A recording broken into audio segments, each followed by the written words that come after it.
अभी मैं तिलावत के लिए दावत देता हूँ रूल नंबर 13 أعوذ بالله من الشيطان الرجيم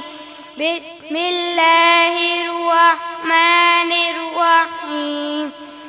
ألف لام ميم ذلك الكتاب لا ريب فيه هدى للمتقين الذين يؤمنون بالغيب ويقيمون الصلاة ومما رزقناهم ينفقون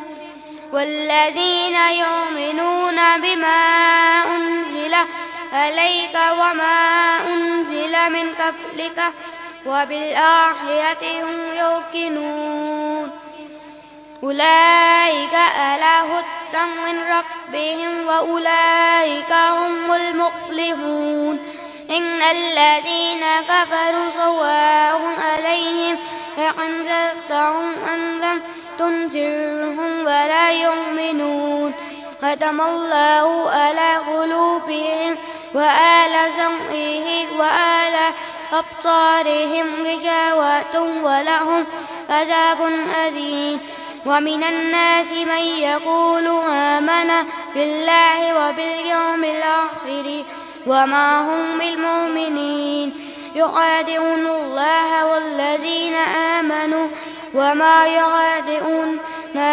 إلا أنفسهم وما يشعرون في قلوبهم مرض وزادهم الله مرضا ولهم عذاب أليم بما كانوا يكذبون وإذا قيل لهم لا تفسدوا في الأرض قالوا إنما نحن مصلحون ألا إنهم هم المفسدون